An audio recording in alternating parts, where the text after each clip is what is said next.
Hello, hello, everyone, and welcome to the Wonder Series, your weekly chance to wonder what life would be like if you looked at it from a different perspective, if you opened yourself up to the possibilities and truly opened your mind to all of the opportunities that are actually around you. Who would you become? What would you create? Most importantly, how would you live that healthy, happy, purpose filled, and fulfilling life you have always dreamed of?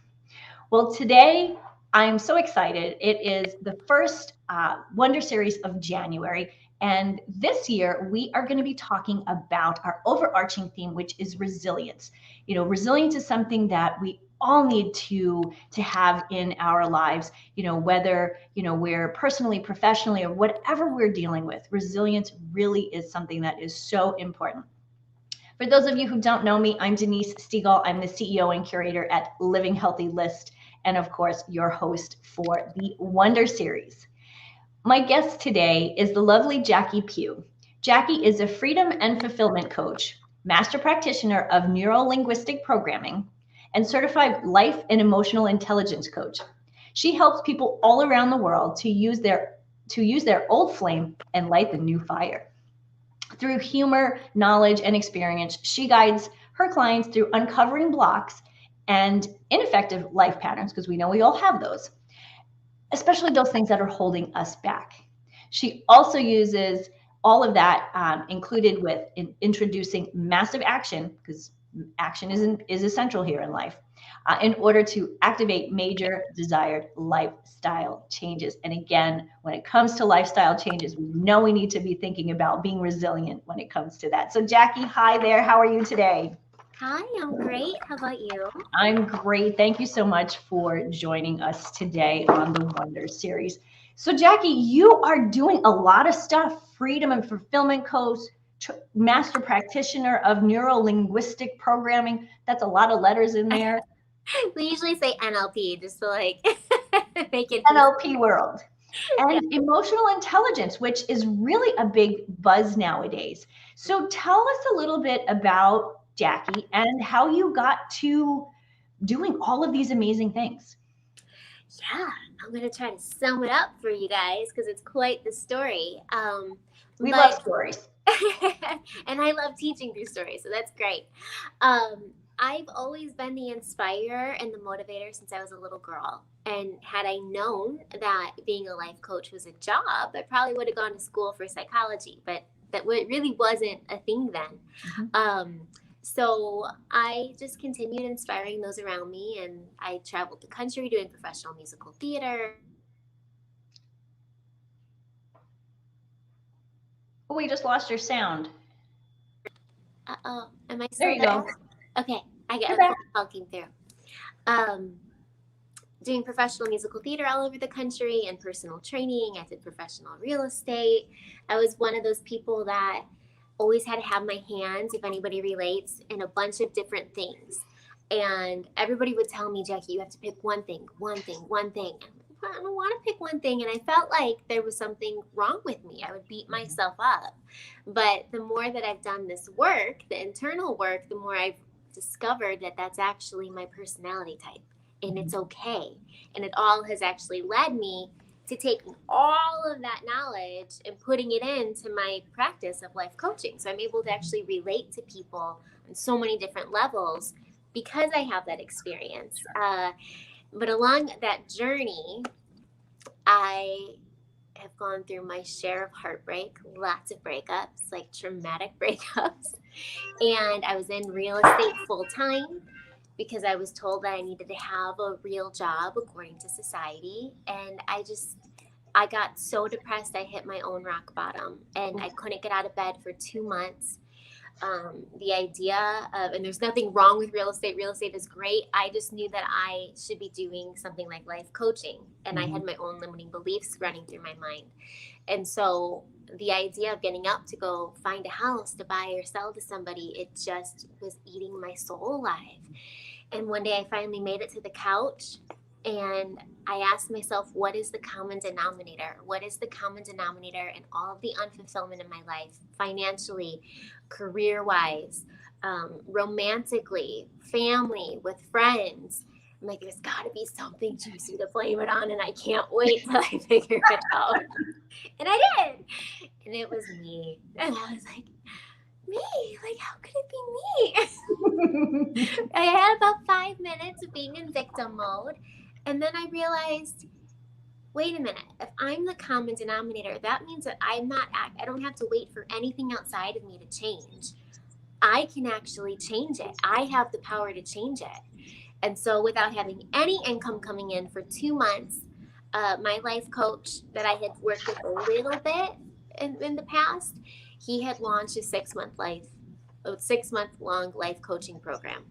And I was like, I have no idea how I'm going to pay for this. It was thousands of dollars. But I'm like, I know this is for me and it will find a way out of no way. And so I did. And I signed up and I faced off with all of those limiting beliefs. I had the least amount of fun in my entire life.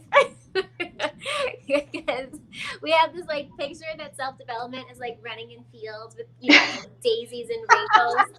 And you'll have moments like that and you'll get there. But the process of getting there is like locking yourself in a dark room by yourself with like handheld rusty tools, doing open heart surgery on yourself until you find the problem and actually fix it versus putting a Band-Aid on it, because it's going to keep leaking with the Band-Aid, right? You got to actually heal it. So once I did all that work on myself, then I knew I was in a place where I could step into the life that I wanted and I could help others get to the same place that I got. So that's what I do now after I got all my certifications that you've listed. No, it's important. And I think, one of the things that I see over and over again with those of us in the coaching realm is at some point we don't feel we have enough information, we have enough knowledge. So we go for different certifications. And what I find, especially with myself and some of the experts that we have on Living Healthy List, they all kind of work on one another. Like you have to do one before you can do the next one. And the knowledge just grows and grows. And I think at some point you kind of step back as a coach and go, I really do know what I'm talking about. One, because I have the education, but two, I have the experience. And I think you bring a very good point. You said, I have the power to change it. Mm-hmm. That I think is the most important thing for all of us to understand is we have the power within us. We just sometimes have to figure out what that power is and really how to dip into it. And I think that's where coaches come in, especially coaches like you who have this real background in education, but truly, as you've told us about your life experience, that piece is really what connects to people, and I think is probably the most important. Education is great, but if you haven't experienced the things that other people are experiencing, you can't help them as deeply as they may need to. Right. It's like hiring a personal trainer who's never had to lose weight, right? It's hard for them to empathize and sympathize with you and actually lead you through that mindset because they haven't been there themselves, right? And so when you can have somebody like you or I who's actually been there, who's been in your shoes, I don't ever give my clients anything that I haven't personally done myself in order to step into the life that I want. But it comes with the word of the year, resiliency. I needed to be so resilient in the work that I was doing with my coach, no matter what. And the fact that I paid thousands of dollars that I didn't have helped me be resilient, because I was like, you better believe I'm going to get any piece of gold out of this that I possibly can. And the resilience is what got me there. Mm-hmm. And there are amazing other people that I went on that journey with in that program. And I can honestly say, not that it's a competition whatsoever, but I do know that I'm one of the people that had like leaping bounds of success in the program because I was resilient and I was committed. No matter what I was going through, I still showed up and I faced off with those emotions inside of me that I didn't want to face. Mm-hmm. And the commitment is such a hard piece of it. So let's talk a little bit about emotions and how they kind of get in the way. Emotions. So emotions, for anyone who's listening, are purely energy and motion. They're meant to come through, we experience them, and then they leave. But the way that society teaches us is it's only okay to have like the quote unquote good emotions, right? And nothing is good or bad unless we label it that. So when we have something like dark and heavy come through, we're like, that one's not cute. I'm just gonna like shove that down. But it's energy, so it's a mass. So now it's in your body, and you're like, I'm gonna carry this with me everywhere I go. Well, the way that energy works is like energy attracts like energy. So if you're carrying around sadness or anger inside of you, you're going to keep attracting, calling in, or creating the same experience, which that's a whole other topic, that will mirror what you're feeling inside. Mm-hmm. And so we can get stuck in this cycle and in this loop of I want to get out of feeling depressed. I want to get out of feeling angry. I want to get out of feeling fill in the blank. But the only way to get out of it is to feel it. We have to allow ourselves to feel it. We get to give ourselves permission. And I was one of those people who I'm very sensitive. I'm a very emotional person. But I used to cry like all the time. Like I was known as the crier at work, at everywhere. I was known as the crier. And I used to beat myself up about it. Now I don't cry as much because I realized subconsciously why I was crying and what I was seeking from that. So I have a handle on it now, but I'm still emotional. Sure. And I would beat myself up over it. And one day I had just moved to Denver. I went to this brand new church, and this random girl came up to me, and I was feeling like really down on myself because I was going through a hard time. Like I just moved there for a guy who broke up with me over the phone 6 days later. Like my stuff was still in shipment. I was in real estate. I didn't know anybody. I didn't know that you needed to know people to sell real estate. So I was like in a spot and very emotional. And this random girl comes up to me, and she's like, have you ever felt like you've had too many emotions? I was like, who does she know that I know? And I was like, yeah. She's like, I used to feel the same way. And then one day I was sitting on a park bench, and this older woman came up to me, and she said, honey, do you know how lucky you are to be able to feel and experience all of the emotions that you have? Some people on this planet don't get to feel any of that.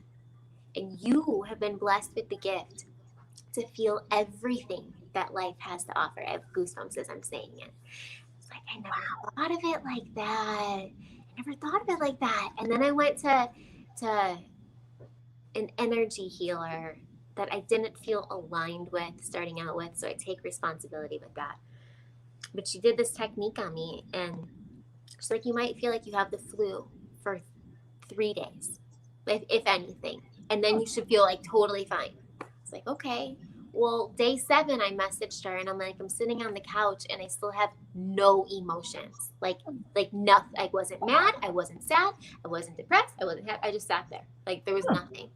It was like a real life, It's a Wonderful Life story. Wow. Where he got to see what life would be like not living. I got to see what it would be like to not have emotions. And then an old friend said something that was like, it made me very mad. And so all of a sudden it like sparked this anger in me. And I was so angry, and I was so happy that I was feeling angry. It was like, oh my God, I don't ever want to have to feel what life feels like without emotions ever again. Like ever again. And so the work that I do with people is, one, I give you permission to feel it. I take you through a whole process on how to feel it in an effective way that will actually help you move forward in life. Because we could also get stuck in it, right? We can wallow in it, or we can allow it. So I help you allow it, and then you're able to move on and work on those limiting beliefs and those patterns and rewire your brain from there. But in order to begin rewiring your brain, you have to deal with those emotions inside first. You have to. That's the block. And that's one of the hardest things, is to finally say, okay, I need to do this. What do you think with your clients? Like, what is more often than not the last straw? People are finally saying, okay, I need help. Where are most people when they come to you? Because I think I think it'll be pretty similar than to something that we're all kind of going through. Yeah. Um, there's definitely a few different commonalities and patterns. One, when it comes to limiting beliefs, I find that all of my clients, including myself, I used to feel the same way, is I'm not lovable, I'm not good enough, I'm not pretty enough or in shape enough, fill in the blank, I'm not enough at something. Everybody, for the most part, has those same limiting beliefs. Even like Giselle, whatever her name is, the model, I'm sure at some moments in her life she experiences it as well. And until you get tools like this to start to change it, they keep popping up louder and louder and louder. Until you get tools, there's still like it still pops up for me, but I have a way to work around it now. So commonalities are thought processes like that, and also many of my clients are soon to be recovering people pleasers. So I'm a recovering people pleaser. I understand that. Yeah, it's like they get to you get to the point where you're like, I've done so much. I've tried doing this to make this person happy or society happy. I've tried this job. I've tried doing this. I tried doing that. I still feel unfulfilled inside. What else can I do? So they get into it from like a people pleasing aspect of what else can I do to be better. But for the first time in their lives, they end up realizing it's about living life for them and getting to do life for them and fulfilling themselves from the inside out and not worrying about if Susie or Sam is happy, because ultimately they're not going to bed. Like whatever you think that like our minds can get caught up in, oh, I know, like my mom thinks that I should be making this decision with my life, or my cousin thinks I should be doing this decision with my life. I'm going to stay in real estate. And we think that they're thinking about it all day long, but at the end of the day, they might have a huge loud opinion about it. But Yep. when they hit the pillow at night, they're worried about what's going on in their life. They're not having to deal with the consequences of their opinion in your life. Only you are. And so I help you gain power over that and start living from a place of people pleasing yourself first. And that is where the freedom lies. I love it because when you were saying about, mom and your cousin and whoever, how everybody has this opinion of what you should be doing. One of the things that came up for me was forgiveness. You kind of have to forgive people for those things. Um, Yeah. Whether it's, the conversation you had with your mom about whatever it might be, or your sister or your brother, whatever that conversation might be, and even if it was an argument, 9 out of 10 times after it's happened, that other person has forgotten about it, and you just kind of sit and wallow. And so it's the same, it's very similar as the people pleaser. You're always trying, giving and thinking about what other people are thinking about you. And same thing when it comes to forgiveness, is you still think that all those people are thinking about you all the time. Mhm. And you're right, they're not. They're thinking about themselves first and foremost. And that's a big lesson for us to learn. Yeah. And just hearing you phrase that, like what pops up in my mind is when I had personal training clients and I had females who they'd have homework to go do some, workouts when I wasn't there, and they'd be so scared to go in the weight room because what are all these people going to think about them lifting 5 pounds or whatever it is? So I would take the girls and we would go into the weight room and we would just stand there in the middle of the weight room. I'm like, I just want you to look around for like 1 minute. Just look around. So they would look around and then I'd be like, okay, how many people were looking at me and you? And they're like, none. I'm like, how many people were looking in the mirror at their muscles and how good their muscles look and what their form looks like? They're like, everybody. I'm like, yeah, because they don't care what you're lifting. They don't care. They're more focused on themselves. But we create this whole story. Like 99% of our fears are just made up. They're just made up. And so when we can kind of get that perspective, it helps change our perspective on life. Yes. And I think you make a good point. 99% of the our fears are just made up, and it's the same thing with people who are always worried about something that's going to happen. Well, 99% of the stuff that we're thinking is going to happen never happens. So it really is, one, a waste of energy to go through and think about these things all the time. When truly it's so much more simple, isn't it? When you think, What do I need? What do I want? What do I do for me? Mm-hmm. A lot more simple. So, Jackie, give us a couple of tips and tricks that, somebody today who's listening is saying, that sounds like me. What's a first step for someone? Well, always the first step I'm going to say, and this is not coming from anything other than this is truly what works, is find your support system. Like, Mm, find your coach, find your therapist. It's important, yes, to have friends around you, um, or a family member, or like one person that you can confide in if you have that. And I think professional support is the biggest thing because my poor friends, like, I would dump on them all the time. And I knew, like, people would be like, maybe you should go to therapy. And at the time, because there was such a stigma around it, I was like, there's mhm, something wrong with me. Like, but even if I were to go to therapy, I don't know what's wrong. So I don't know what to talk about.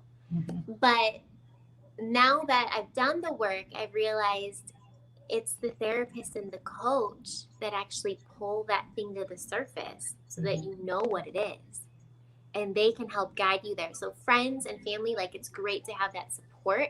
Find a person that you can confide in, and I would definitely seek professional guidance of some sort because there doesn't get to be a stigma around mental health anymore.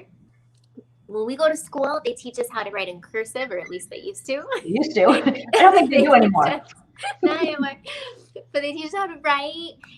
Someone teaches you how to ride a bike, how to drive a car. They teach you what to think in school. They don't teach you how to think. So important. And so when we go out in the world and we have life situations come up and we have emotional things come up and traumas and we feel like we're a failure because we don't know how to deal with that, that's really not fair. Nobody has taught you the most essential part of life. So in my mind, when we seek mental health support, it's saying, okay, they didn't teach me this in school, and I'm ready to take the power back of my own Mhm. life and find the professional who's going to take my life to the next level. Not Yep. because there's something wrong with me, just so that I can, like, learn how to become the most badass epic version of myself as possible. Like, that's all that it's really about. Absolutely. How do you know something? If you don't, sometimes we don't know what we don't know. We And don't. I think you're right. There has been a stigma in the past when it comes to mental health. And, obviously there are people who really struggle with real serious things. I think most of us though struggle with something throughout our lives. And it doesn't matter if there was a situation, something that happened, it could be somebody said something to you when you were 12 that sticks with you, Yeah. and it's so hard. And that's where limiting beliefs begin. But I think what I've noticed in my life looking back is, we look to our teachers in our schools, we look to our community, we look to our parents, to teach us these things. But what if they haven't been taught those things? So how can a parent teach you how to really understand, yourself and your thought process, and really how to deal with emotions if they've never been taught how to do that? And my family background, my parents are English, and their background is very they don't really talk about emotion. Not that they're not emotional people, but they don't talk about emotion. They don't talk about things. And it always kind of gets pushed aside. Now, I'm pretty lucky that, my mom kind of saw through that and was much more forthcoming for somebody who never had that in her life, that experience in her life. So I think it's really important that you mentioned that, we do need to seek professional help, whether it is a counselor, a psychologist, psychiatrist, or a coach, because coaches bring something unique to the table. Mm-hmm. And I think that's what we're trying to show at Living Healthy List is you have to start somewhere. And coaches are those people who have been through it, who really understand and have the experience to really get you started and to get you from point A to point B. whether somebody needs additional support, you kind of figure that out along the journey, don't you think? Absolutely. Like, and I've had one-on-one therapy, I had one-on-one coaching, and I had group coaching all at the same time. And now what I do is primarily group coaching because I saw that that was the thing that changed my life. So I Mm. have a small, intimate, select group of people that I'll work with a few times a year in a small capacity. 3.5 months, you're in, you're out, you change your life. Like, it's not a pill, but I feel like it's as close as a magic pill as I could give you. Mhm. And therapy, I feel, serves a purpose. Mhm. I think it's great to have an unbiased opinion to talk to somebody. Yes. And there are different types of therapies out there. My experience and all of the people that I have worked with, we all pretty much have had the same experience where you go in, you vent, you may or may not get a new perspective or a little piece of homework. You leave, you can't talk to them for a month or however long it is till your next session.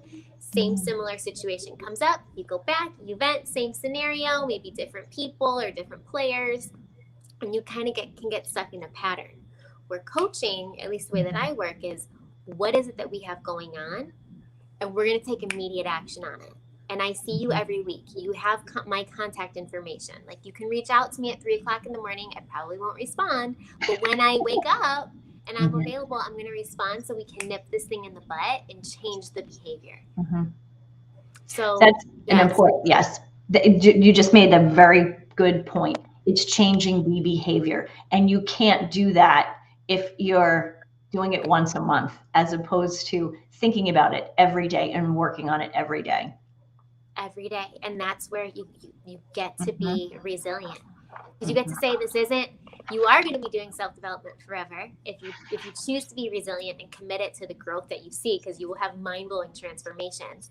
But if you can commit to, we'll just use my program as an example, to 3.5 months of, okay, this is my commitment, it's not forever, it's for like 100 days, I'm going to be focused on this for 100 days, which is like a little dot out of your whole life to change your life. You can do massive Mhm. things, but like, a bodybuilder can't go to the gym if they're competing for a competition and go work out one time a month and then be ready to go compete. Right? They So have to true. be in there every day working that Mhm. muscle, and our brain is a muscle. Mhm. Absolutely. And I think you make a good point that your program is 3.5 months. And, especially for most people, you can get that around your mind. Whether, people need more down the road, that's one thing. But when you're in a program for 3.5 months, you're focused on something. You're probably focused on one thing. And of course, that's really all we can focus on at a time is one Yeah. thing. Even though as women, we think we're really good at multitasking. We're not. I always say that. We all say it. Um, and so I think I really commend you for saying, this is the program is 3.5 months. And I mean, I personally enjoy working with group programs as well. I like the energy that comes. There's that word energy. I Yeah. like the energy that comes with a group program, um, because you get so many more insights Yeah. when you're in a group. And one-on-one is great, and it does have its place, obviously. Um, but I love working with a group. It kind of lights me up and excites me to get up and say, okay, how are we gonna up level our lives today? It's a we, right? Because you're not alone in it. Like, you have all these other people going through it with you, who Mhm. are your cheerleaders and who are also facing things off. They're like, I don't really want to do this today, but come on, let's go do it. Maybe not together, but at the same time. Right. And it gives life. It's energizing. And Mhm. Sally's breakdown might be the breakthrough that I need to realize. Oh my God, like, maybe for a moment I'm like, dang, Sally, like, you got some stuff going on. But then I realized, oh my gosh, I do the same exact thing. I didn't Mhm. realize that's what's been stopping me from X, Y, and Z. Now Mhm. I'm aware, and now I can do something about it. Exactly. And you make a good point. You're not alone. And I think that's really, really an important thing for us all to remember is we're not alone in this world. You mentioned earlier about friends and family and their support. That's great. You do need to have those people, but they also have their own preconceived ideas and emotions when it comes to you. Yep. And so I think that having that is great, but also having this additional support is really vital to our resilience and really creating that life that we really do want to live. You know, that life we've always dreamed of. Remember when you were a kid, you had this idea of who you were going to be and what you were going to do. And then, you know, you went to school and you got a job and it stopped looking the way you had always dreamed it could be. Yeah. But what if it did? What if it looked exactly the way you wanted it to? That's where Yeah. I see you coming in, Jackie. Yeah, I can't. It's so exciting. Like it's so like it's like selfish, but it's not selfish because I just love what I do. You know, it's so exciting seeing people like leave a horrible breakup and all of a sudden they're engaged now and like or they hated their job and now they have their dream job, or they were making nothing in their business and now they own their own business and they have like two or three people working underneath them. It's all doable. But what I have found, it's about who you surround yourself with. Very good point. I'm going to leave it at that. Jackie, tell everyone how they can find you, some more information about Jackie Pugh and your program, and take it away. Yeah, you guys can find me at jackiepew.com. I think my name is on here. Yep. JACQUIPUGH.com. You'll see on there like 14-week program changed my life. You can click on there if it interests you. You can find me if you just want free content and inspiration at Jackie_Pew on Instagram. And for anybody, I just would like to leave you with something tangible, if that's okay. Absolutely. If you're feeling anxiety, if you have, how we talked about, like a million different thoughts running around in your brain, if you're at work and you're stressed out by your boss or you can't fall asleep at night, it sounds super basic. It sounds like common knowledge, but sometimes common knowledge is not common practice. And I would like to leave you with this, and I'll guide you through it, like through 2 breaths. But as Denise was saying, we cannot have more than one thought at a time. Even though it feels like it, we can't. So when you do this breathing technique I'm going to give you, I invite you to count the breaths in your mind because you can only have one thought at a time. So your brain now is only focused on the numbers versus the stuff you have going on. And we can only breathe one of 2 ways. So if you breathe super shallow and fast up in your chest, that activates your sympathetic nervous system. So your brain is like, oh my God, we're in fight or flight. The tiger's coming. My boss is totally the tiger, or fill in the blank, whatever that thing is for you. And it gets you going. It gets you filled with anxiety. But if you breathe slow and deep in your belly and do opposite once again of what society says, and fill your belly up and push it out with as much air as possible, super slow deep breaths, you actually activate your parasympathetic nervous system, which tells your brain, we're good, everything's cool, we're okay, and it naturally calms your body down. So what it looks like is you put one hand on your belly, you breathe in through your nose, out through your mouth, and you just count. You breathe in for 5, fill up your belly with a bunch of air, 4, 3, 2, 1, and exhale for 5, super slow, 4, 3, 2, 1. And you can do that 10 times. If you find you start thinking about your dog or lemons, that's okay. Start back at 1. I do the same thing and I always end up falling asleep. So it's just a quick little tool just to calm your nervous system down. I know the world is crazy right now. Just you have them in your back pocket. So I hope that serves you guys. That was wonderful. Thank you. Just as you were talking about, I was doing it with you, and truly, I could feel the calm, the sense of calm come wash over me. And I always think I'm pretty calm, but I'm like doing it with you now. there's always a little bit more, that more calm we can have. So, Mm-hmm. Jackie, thank you so much for this amazing conversation, these tips and strategies that you have given us today. Everybody, please check out Jackie on her website, excuse me, on her Instagram. She's really awesome on Instagram, so check her out there. I'd like to thank everyone for joining us here on the Wonder Series. We are here every Wednesday, 12 p.m. Central Standard Time, and we go live on Facebook and on YouTube, and you can find us on Spotify, on anchor.com, Google, or wherever you find your podcasts. Have a great week, everyone. I'm going to leave you with this. Till next time, healthy living, happy life. We'll see you then. Thank you.